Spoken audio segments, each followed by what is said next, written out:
The station was dying, and everyone on it knew, but nobody said it out loud. Vathara 9 sat at the edge of contested space like a forgotten tooth in the jaw of the galaxy, and it groaned every night.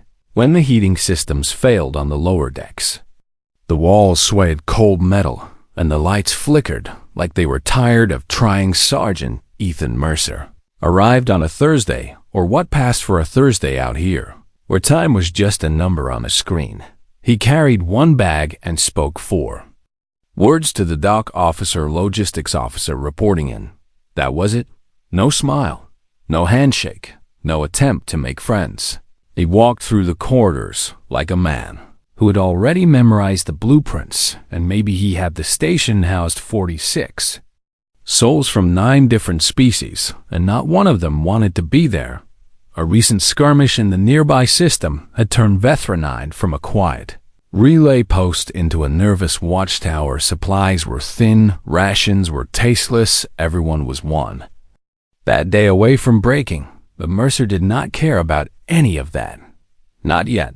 What he cared about hit him on his second day when he walked past Corridor 7 on Deck 12 and saw them 3 cubs, Tohari cubs. The Tohari were a large species built like bears crossed with mountain cats, covered in thick silver fur with wide dark eyes that could read your soul if you stood still long enough.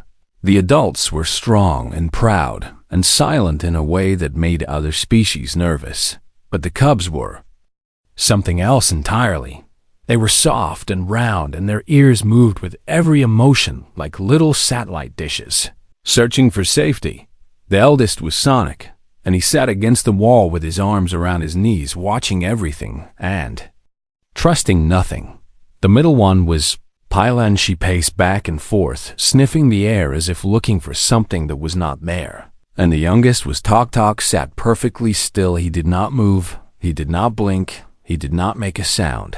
His fur was dull and pressed flat against his small body, and his eyes looked at the floor, like the floor was the only thing in the universe that could not hurt him. Mercer stopped walking. He did not stare. He did not crouch down and speak in a soft voice. He did not do any of the things that people do when they see a broken child, because Mercer knew something that most people did. Not broken children do not need your words. They need your proof. He moved on later. He pulled the file on the Tohari family and read it in his quarters. The mother was Ravika, a structural engineer, and she was alone. Her partner had died 6 weeks ago in the skirmish that everyone whispered about. The cubs had not eaten properly since the station food dispensers produced gray paste that met nutritional requirements and tasted like the idea of giving up. Mercer closed the file and sat in the dark for a long time. The next morning, he went to Commander Dreth, a tall insectoid Selthari, who ran the station the way a clock runs a room, and he made a request. He wanted access to the old auxiliary lab on the lower cargo deck. Dreth looked at him with compound eyes that showed no emotion and asked, "Why personal project?" said Mercer. Dreth approved it because it cost nothing. And Mercer was the kind of man who never asked for anything, which made his one request feel heavy in a way Dreth could not explain. That night, Mercer walked down to the auxiliary lab and stood in the doorway. The room was cold and dead and filled with broken equipment and dust. He looked at it the way a sculptor looks at a block of stone, not at what it was, but at what it was going to become. He told no one what he was building. For 2 weeks, Mercer moved through the station like a ghost with a purpose. He traded shifts. He called in favors from cargo handlers he had known for less than 10 days. He dug through manifests and inventory logs with the patience of a man diffusing a bomba. Heating coil from a broken atmospheric processor became a stovetop. A decontamination basin became a sink. Cargo crate lids sanded down and bolted together became counters.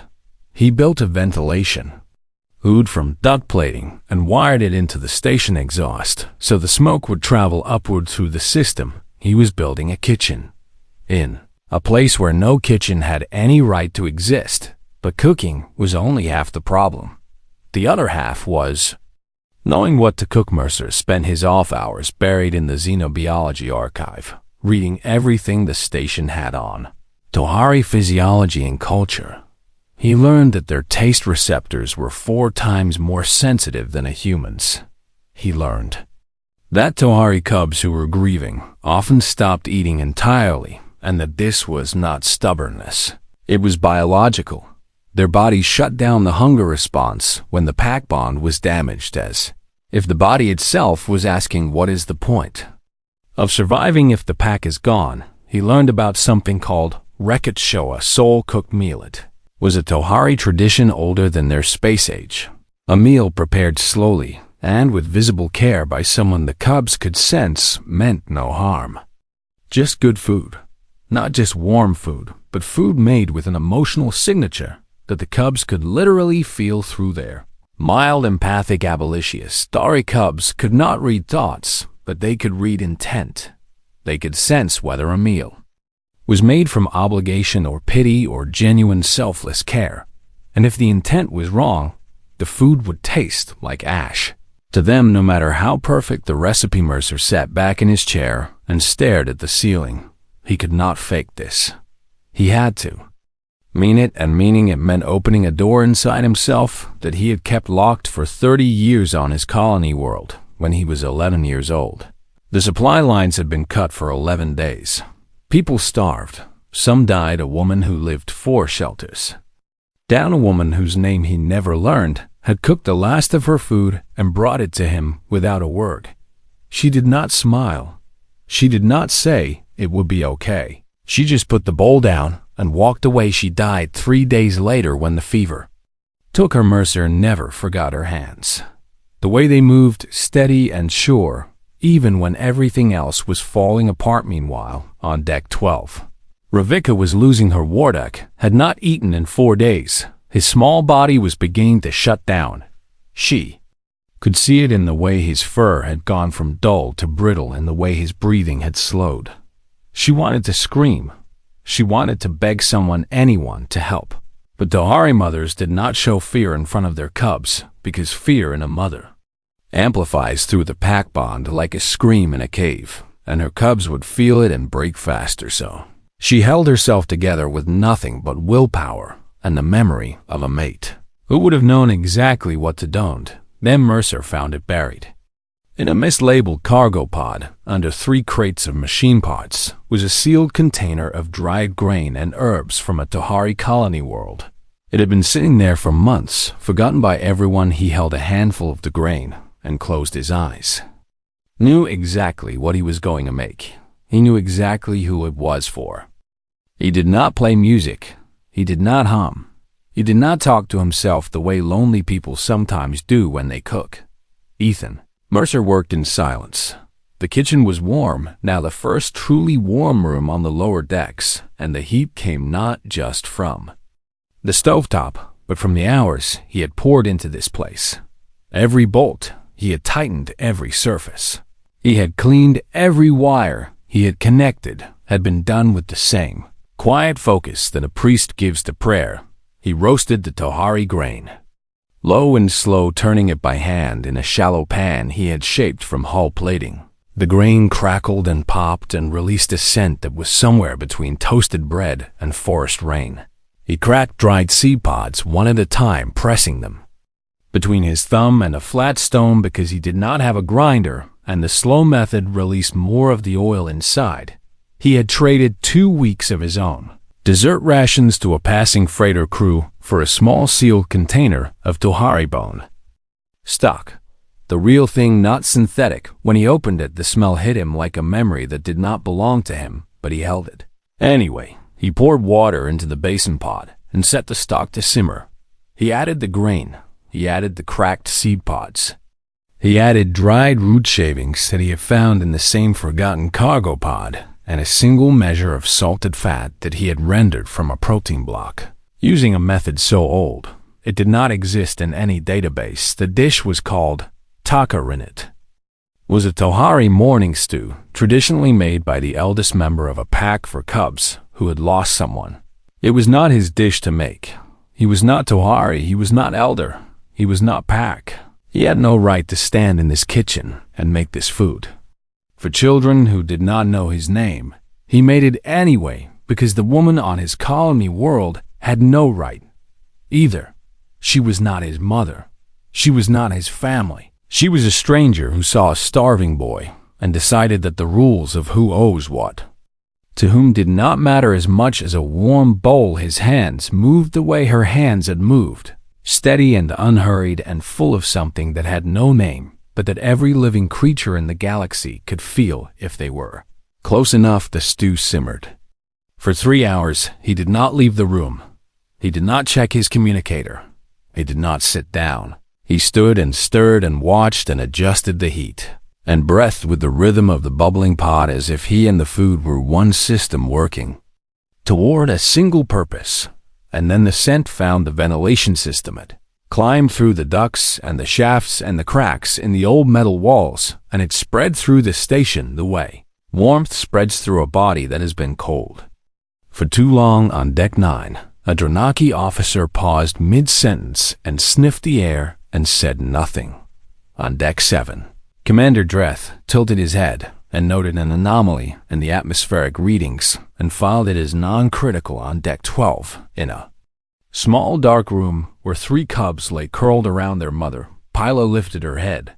Her ears rotated forward, her nose twitched. She stood up. Sonic opened one eye and watched his sister move toward the door, and he said her name in a low warning tone, but Pila was already gone. She was following something that her body understood before her mind could catch up. Then the thing that no one expected talk moved. The smallest cub, the silent one, the one who had not spoken or eaten or reached for anyone in weeks, slowly uncurled from his mother's side. He stood on shaking legs, and he followed his sister out the door, without being led, without being called, without being. Karagravika watched them go, and her breath stopped in her chest. She knew that scent. She knew it the way you know the sound of your own heartbeat, and for one terrible, beautiful moment she thought her mate had come back from the dead. Because only Pack makes Takaran, only Pack, only family, only someone who loves you enough to stand in silence for hours and pour themselves into a pot. But her mate was gone, so who was cooking? The 3 cubs stood in the doorway of the makeshift kitchen, and the warm air hit them like an embrace from a ghost. Mercer did not look up, was ladling the stew into 3 deep bowls that he had carved from insulation foam and lined with food. Safe coating. He had built a low table from cargo planking and set it at the exact height that a Savro Tohari cub could eat from while sitting on the floor. He had measured this. He had planned this. He had thought about every detail the way a man thinks about the last letter he will ever write. He placed the 3 bowls on the table. Then he walked to the far corner of the room and sat down on the floor with his back against the wall and his hands resting on his knees and his eyes looking at nothing. Wulkir is nothing. Said nothing. This was the part that mattered more than the food, more than the recipe, more than the hours of work. This was the part that would decide everything. Tohari cubs are empathic. They cannot read words or thoughts, but they can feel what a person is radiating the way a plant feels sunlight. If Mercer had been nervous, they would have felt it like static. If he had been proud of himself, they would have tasted it like metal. If he had wanted something from them, gratitude or trust, or the satisfaction of being a good person, they would have known, and the food would have turned to poison in their mouths. But Mercer was not nervous. He was not proud. He did not want anything. He was just a man sitting in a room he had built, offering food he had made to children who were hungry. That was all. Pila entered first, because Pila always entered first. She walked to the nearest bowl and lowered her face and breathed in, and her whole body shivered the way a body shivers when it finally lets go of something it has been holding too tight. Her ears flattened and then slowly rose, and she sat down and she ate. She ate like she had forgotten what eating felt like. She ate like the food was filling something deeper than her stomach. Sonic watched from the doorway. His eyes moved between his sister and the human in the corner. He was the eldest, and it was his job to protect, and he did not trust easily, but he watched. Mercer sitting there still as stone quiet as deep water, and he felt nothing dangerous, nothing false, nothing hidden. He walked to the second bowl and sat and ate. 2 cubs fed, 1 remaining. Tack stood in the doorway trembling. His small body was a war between hunger and grief, between the need to eat and the fear that eating meant accepting that his father was gone, that the world had moved on. That comfort could come from someone other than the one person who was supposed to be there. Mercer did not look at him, did not coax him, did not reach out a hand, did not smile, did not perform the theater of kindness that most people mistake for the real thing. He simply existed in the room the way a fire exists in a hearth, not demanding attention, not asking to be thanked, just warm, just there. Tack took 1 step, then another. He reached the 3rd bowl, and he placed both of his small paws around it, and the warmth moved through his fur, and into his skin, and into his blood, and something inside his chest that had been frozen for weeks began to crack, not break, crack. The way ice cracks on a river in spring, not from violence, but from the slow, patient insistence of warmth. He lowered his face, and he ate. The sound he made was so small, so quiet, that only a parent would have heard it, but Ravika heard it. She was standing in the corridor behind the doorway, with one hand pressed over her mouth and her body shaking because she had followed her cubs down through the station, following the scent that had no right to exist, and she had arrived just in time to see the impossible, all 3 of her children eating. She looked at Mercer, and she understood. This was not charity. This was not diplomacy. This was not a human trying to earn favor or prove something to the galaxy. This was a man who had once been a starving child himself, who knew what it felt like when the world goes cold, and someone without any obligation, without any reason, steps forward and says nothing and gives everything. Among the Tahari, there is no word for thank you that is large enough for this. Instead, Ravika walked into the room and sat beside her cubs and reached for the pot and served herself. In Tahari culture, when a mother eats from your cooking, it means one thing. You are packed. Mercer's hands trembled once, just once, then he was still again. The story spread the way all true stories spread, badly at first. On the station, it became a joke to some. A human playing house, said the Dranaki officer who had mocked Mercer before. A lonely man cooking for alien children to feel important, said. A Vethki trader passing through. They turned it into something small, because small things are easy to understand, and the truth was not small at all. Commander Drath filed it in his weekly report as interspecies morale activity, subsection 4, paragraph 9, and moved on, because Seltari do not have a word for what Mercer did, and things without words do not fit into reports. Ravika sent a message home. She contacted the clan matriarch on the Tahari homeworld, a female so old that her fur had gone from silver to white, and her voice carried the weight of 6 generations. Ravika described what happened with the precision of an engineer and the restraint of a mother who was still shaking. She did not exaggerate. She did not add emotion. She simply told the truth. The matriarch listened without interrupting, and when Ravika finished, the old female was silent for a very long time. Then she asked one question. He cooked in silence. Yes, said Ravika. The matriarch closed her eyes, and when she opened them, they were wet, which had not happened in 40 years. She declared Mercer Tahani Kath. Word had no direct translation in any galactic language, but the closest meaning was this one: who feeds without hunger, who gives without debt. Who is packed, though born apart. It was a title as old as the Tahari civilization. It had never been given to a non-Tahari one. The declaration reached the wider galactic network. It moved through the diplomatic channels and the cultural databases and the academic archives like a stone dropped into a still lake. The ripples touched everything. The Dranaki officer who had mocked Mercer requested a transfer 3 days later.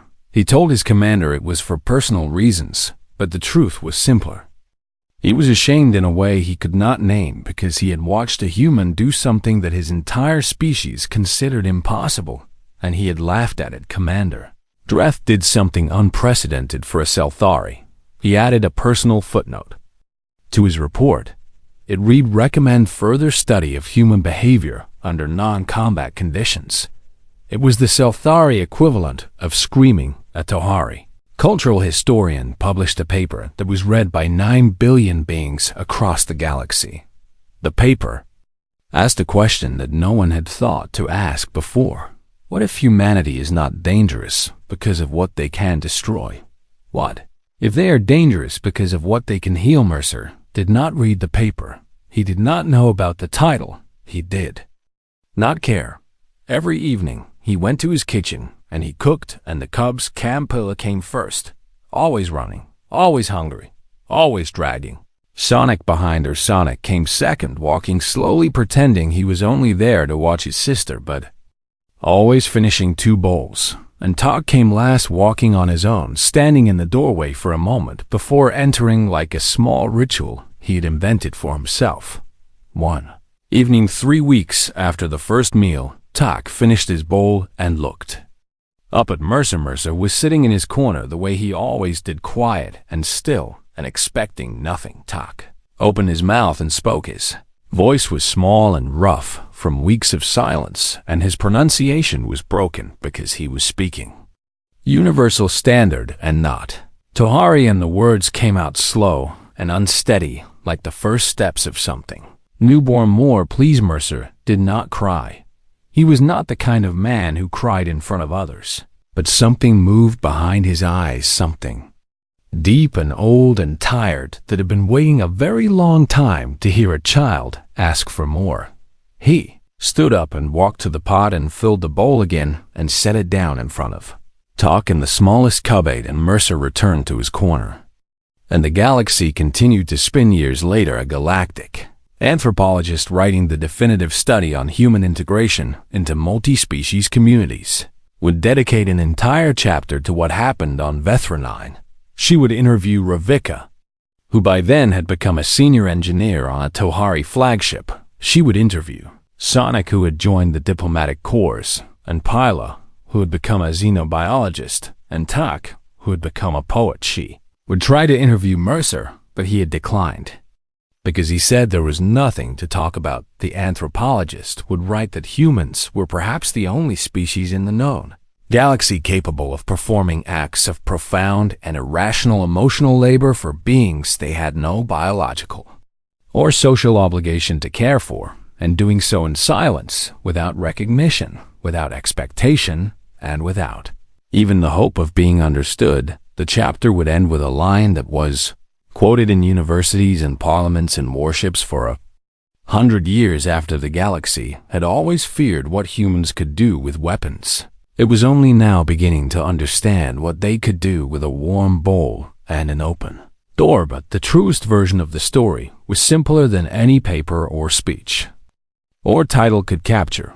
It was just a man in a kitchen he had built from scrap cooking for children who were not his, in a silence so deep it became its own language, and the cubs always knew.